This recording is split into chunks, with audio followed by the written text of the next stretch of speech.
గతంలో కేతన్పల్లి మున్సిపాలిటీ ఎన్నికల సందర్భంలో ఆనాడు ఇక్కడ ఉండే మంత్రి గారు వివేక్ గారు, ముఖ్యమంత్రి రేవంత్ రెడ్డి గారు, కాంగ్రెస్ ప్రభుత్వం అక్రమంగా మా మీద కేసులు బనాయించి మమ్మల్ని ఆదిలాబాద్ జైలుకు పంపించింది.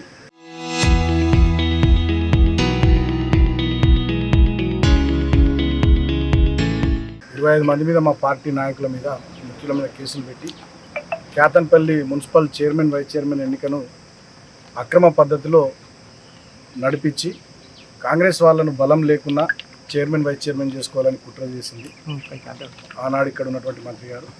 ఆ సందర్భంలో మా మీద అక్రమ కేసులు పెట్టి జైలుకు పంపించారు. సో గౌరవ న్యాయస్థానం మాకు కండిషన్ బెయిల్ ఇచ్చి ప్రతి ఆదివారం రామకృష్ణాపూర్ పోలీస్ స్టేషన్లో మేము హాజరు కావాలని చెప్పడం జరిగింది. సో కోర్టు యొక్క ఆదేశాలను పాటిస్తూ ఇది 10వ ఆదివారం ఈరోజు కూడా హాజరు కావడం జరిగింది. ఇంకొక 3-4 ఉన్నట్టుండే. కోర్టు మీద ఉన్నటువంటి గౌరవంతో కోర్టు ఆదేశాలను తూచా తప్పకుండా పాటిస్తున్నాం. మేము ఎట్లయితే కోర్టు ఆదేశాలు పాటిస్తున్నామో ప్రజల ఆదేశాలని ఈ ప్రభుత్వం కానీ, ఇక్కడ ఉండే మంత్రి గారు కానీ వాళ్ళ ఆదేశాలని కానీ, వాళ్ళ ఆశల్ని కానీ వాళ్ళు పెట్టుకున్నటువంటి నమ్మకాన్ని కానీ ఏది కూడా ఈ మంత్రి గారు పాటిస్తున్నారు. చాలా దుర్మార్గం ఏంటంటే చెన్నూరు నియోజకవర్గంలో ఇవాళ వడ్లు కొనేటటువంటి పరిస్థితి లేదు. అకాల వర్షాల వల్ల ధాన్యమంతా తడిసిపోయింది, కళ్ళాలలు ఉన్నాయి. నస్నాథ్లో కానీ, కిష్టంపేటలో కానీ చాలా గ్రామాలలో రైతాంగం అంతా లొల్లి పెడతా ఉన్నారు, బాధపడతా ఉన్నారు. నిన్ననైతే స్వయంగా జాతీయ రహదారి మీద, రాజీవ్ రహదారి మీద ఇందారం గ్రామంలో రైతులు, రామారావుపేట ఇందారం రైతులు రోడ్డెక్కిరు, ఆందోళన చేసిరు. అయినా కూడా ఈ ప్రభుత్వానికి కానీ, మంత్రి గారికి కానీ చీమ కుట్టినట్టయినా లేదు. ఇక జిల్లా కలెక్టర్ అనేటోడైతే వివేక్ గారి ఇంట్లో గుమాస్తా లెక్కన అయిపోయిండు. ఆయన వివేక్ గారి పనులు, కాంగ్రెస్ పార్టీ పనులు తప్ప వేరే పనులేమో ఆయనకు ప్రజల పనులు కనబడతలేదు. ఈ జిల్లాలో అధికారులు ఉన్నారా లేరా అనేది మాకు కూడా ఎవరికి అర్థమవుతలేదు. మంత్రి గారు మొత్తానికి పట్టించుకుంటలేరు. గతంలో మేమున్నప్పుడు ఇదే యాసంగి సీజన్లో 107 కొనుగోలు కేంద్రాలు పెట్టి సుమారు 68,000 నుంచి 75,000 మెట్రిక్ టన్నుల వడ్లు కొనేది మేము ప్రతిసారి. ఇంకా ఒక ఎమోషనల్ విషయం ఏంటంటే నాకు సంబంధించి మా నాన్న 2వ దశ కరోనా సందర్భంలో ఆయన వెంటిలేటర్ మీద ఉన్నాడు యశోద హాస్పిటల్ సికింద్రాబాద్లో. అయినా కూడా అప్పటి కలెక్టర్ భారతి గారు నేను ఇక్కడికి వచ్చి 2 సార్లు 15 రోజుల వ్యవధిలో 2 సార్లు వచ్చి రివ్యూ చేసి మొత్తం మంచిర్యాల జిల్లాకు సంబంధించి 3,56,000 మెట్రిక్ టన్నుల ధాన్యాన్ని కొనిపించినాం 14 డేస్ లోపల. అంటే మా నాన్న వెంటిలేటర్ మీద ఉన్నా కూడా, సావు బతుకులలో ఉన్నా కూడా నాకు ఓట్లేసిన ప్రజలు, మా రైతులు, మా చెన్నూరు నియోజకవర్గంలో, మంచిర్యాల జిల్లాలో ఇబ్బంది పడుతున్నారని చెప్పి ఇక్కడికి వచ్చి 3-4 గంటలు రివ్యూ మీటింగ్ పెట్టి కలెక్టర్ గారి దగ్గర సెక్టార్ వైజ్గా మంచిర్యాల జిల్లాను డివైడ్ చేసి మిల్లర్లను పిలిచి, అదేవిధంగా ట్రాన్స్పోర్టర్లను పిలిచి, ట్రాన్స్పోర్ట్ డిపార్ట్మెంట్ అధికారులు, సివిల్ సప్లైస్ డిపార్ట్మెంట్ అధికారులు, రెవెన్యూ డిపార్ట్మెంట్ అధికారులతో జాయింట్ మీటింగ్ పెట్టి వర్షాలు పడకముందే రైతుల ధాన్యాన్ని మొత్తం కొన్నటువంటి సందర్భం. అప్పుడు రైతులు అందరికి కావాల్సిందే. రైతులకు కష్టం వచ్చినప్పుడు, సమస్య వచ్చినప్పుడు మనం అందరం పార్టీలకు అతీతంగా రైతుల పక్షాన నిలబడాలి, వాళ్ళకి మంచి జరిగేటట్టు, న్యాయం జరిగేటట్టు చూడాలి తప్ప దీంట్లో ఈ చిల్లర రాజకీయాలు అవసరం లేదు. మేము మాట్లాడుతున్నది రైతుల పక్షాన మాట్లాడుతున్నాం. మేము అనుకుంటే మేము రోడ్లు దిగ్బంధించలేమా, కలెక్టరేట్ ఆఫీస్ ముట్టడించలేమా? మేము అట్లా చేస్తలేం కదా. రైతుల దగ్గరికి పోయి మీరు బాధపడకండి, ధైర్యం కోల్పోకండి, మీ తరపున మేము మాట్లాడుతున్నాం, ప్రభుత్వం మీద ఒత్తిడి తెస్తున్నామని చెప్పి మేము ఇట్లా మాట్లాడుతున్నాం. రైతులకు ధైర్యం ఇచ్చే ప్రయత్నం చేస్తున్నాం. మీడియా ద్వారా ప్రభుత్వాన్ని దృష్టికి సమస్యలు తీసుకొస్తున్నాం తప్ప ఏమైనా లొల్లి పెడుతున్నామా? పంచాయతీలు ఇస్తాం. నిన్న ఇందారంలో రామారావుపేట, ఇందారం 2 గ్రామాలకు సంబంధించిన రైతాంగం వాళ్ళు వచ్చి రోడ్డు మీద కూర్చున్నారు. బీఆర్ఎస్ పార్టీ వాళ్ళని కూర్చోలే. వాళ్ళ కిష్టంపేటలో లొల్లు అవుతుంది, తర్వాత పారిపల్లిలో లొల్లైంది, మొన్న అస్నాథ్లో లొల్లైంది, అడిదిక్కు, నాగపూరు, బీరవెల్లి, చాకపల్లి, పొక్కుర గ్రామాల పొంటి, ఎర్రగుంటపల్లి, కొమ్మెర అకాల వర్షం పడితే రైతులంతా మొత్తం ధాన్యం తడిసిపోయింది. మా సంగతి ఏందని వాళ్ళు నెత్తి నోరు కొట్టుకుంటున్నారు. రైతులకు ధైర్యాన్ని ఇవ్వండి, వడ్లు కొనిపియండి, మామిడి రైతులను కూడా కలవండి, ధైర్యం ఇవ్వండి. అక్కడ వాళ్ళకి చాలా ఇబ్బంది కలిగింది. కొంచెం సమస్యలు పట్టించుకోర్రి, మొద్దు నిద్రకి వెళ్ళి బయటకు రండి అని చెప్పి నేను మంత్రి గారిని కోరుతా ఉన్నా.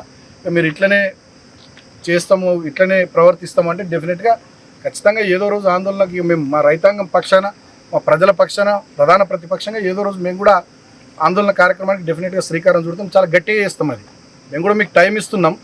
ఇప్పటికి నేను ఇది 3వసారి మీడియా మిత్రులకు మాట్లాడడం, 15 రోజుల వ్యవధిలో 3వసారి మీడియాకు మాట్లాడడం, మీడియా ద్వారా మంత్రి గారికి విజ్ఞప్తి చేయడం, కలెక్టర్ గారికి విజ్ఞప్తి చేయడం. మీరు ఇట్లనే వ్యవహరిస్తే డెఫినెట్గా చాలా పెద్ద ఎత్తున చెన్నూరు నియోజకవర్గంలో కానీ మంచిర్యాల జిల్లాలో కానీ రైతాంగం పక్షాన ఆందోళన కార్యక్రమాలు చేపడుతుంది.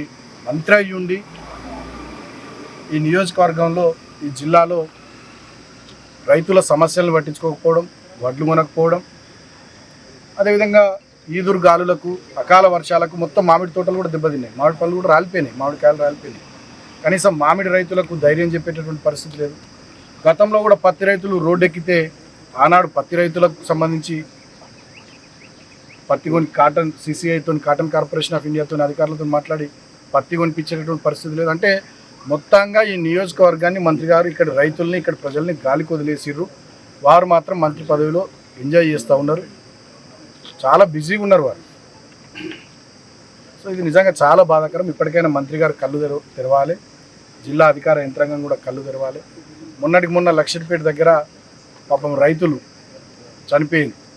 ఆ రోజు మా జీవన్ రెడ్డి గారు మాజీ మంత్రి గారు, మా మాజీ ఎమ్మెల్యే దివాకర్ రావు గారు, మా పార్టీ శ్రేణులంతా ఒక 3-4 గంటల పాటు ఎర్ర టెండలో లక్షపేట రోడ్డు మీద బైఠాయించి ఆ కుటుంబాలకు 50 లక్షల రూపాయలు ఎక్స్గ్రేషియా ఇవ్వాలని చెప్పారు, డిమాండ్ చేసిర్రు.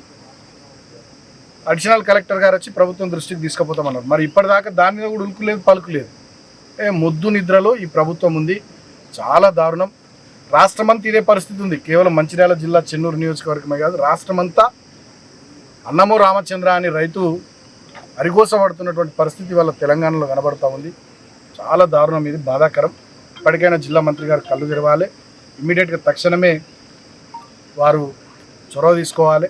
మొన్న అస్నాదు వడ్ల కొనుగోలు కేంద్రాన్ని రైతుల పక్షాన మా పార్టీ లీడర్లు సందర్శించారు. పోయి వాళ్ళకి ధైర్యం చెప్పే ఏం జరుగుతుంది ఏందో చూసి రైతులకు ధైర్యం చెప్పే ప్రయత్నం చేస్తే అక్కడ కాంగ్రెస్ నాయకులు మా వాళ్ళ మీద తిరగబడేది లొల్లులు పెడుతున్నారు. మా మీద తిరగబడేంద్రా నాయన, మీ మంత్రి మీద తిరగబడుర్రి, మీ మంత్రి మీద లొల్లు పెట్టుర్రి. లారీలు తెప్పిమని, వడ్లు కొనిపిమని, వర్షాలు పడుతున్నాయి తాటిపత్రులు ఇప్పిమని, ఆ బారదాన్లు అంటారుగా అవి, ఆ గోని సంచులు ఇప్పిమని, ఆ సుత్తిళ్ళు దబ్బునాలు ఇప్పిమని, 41 కిలోలకు సంబంధించి అక్కడ జరుగుతున్నటువంటి మోసంలో అధికారులు ఇట్లా చేస్తున్నారు, మా నాయకులు ఇట్లా చేస్తున్నారు. మరి మంత్రి గారు మీరు నిలబడుర్రి రైతుల పక్షాన అని చెప్పి ఇటువంటి విషయాల మీద మంత్రి గారి మీద ఒత్తిడి తీసుకొని రావాలని చెప్పి నేను కాంగ్రెస్ నాయకులను కోరుతా ఉన్నా. వారి కొడుకు మీద పోక్సో కేసు నమోదైంది. మరి నమోదై 36-37 గంటలు అవుతుంది. ఇప్పటిదాకా కూడా ఆయనను అరెస్ట్ చేయలేరు. అది కరెక్ట్ పద్ధతి కాదు. డెఫినెట్గా ఆయనను అరెస్ట్ చేయాలి, చట్టపరమైన చర్యలు తీసుకోవాలి, ఆ బాధిత కుటుంబానికి న్యాయం చేయాలని చెప్పి నేను కోరుతా ఉన్నా. రాష్ట్ర ప్రభుత్వాన్ని కూడా నేను డిమాండ్ చేస్తూ ఉన్నా. మీరు బీజేపీ ఇద్దరు మిలాఖత్ కాకపోతే కాంగ్రెస్ మంత్రులు ఎందుకు మాట్లాడతలేరు ఈ అంశం మీద? కాంగ్రెస్ ముఖ్యమంత్రి ఎందుకు మాట్లాడతలేడు? రాహుల్ గాంధీ దేశంలోని అన్ని సమస్యల మీద ట్విట్టర్లో ట్వీట్లు చేస్తాడు కదా, మరి కాంగ్రెస్ పార్టీ అగ్రనాయకత్వం ఎందుకు స్పందిస్తలేరు ఈ విషయం మీద? మీరు బీజేపీ ఒకటేనా? ఎందుకు ఈ రకంగా ప్రవర్తిస్తూ ఉన్నారు? ఇది కరెక్ట్ కాదు. ఇప్పటికైనా తగిన చర్యలు తీసుకోవాలి.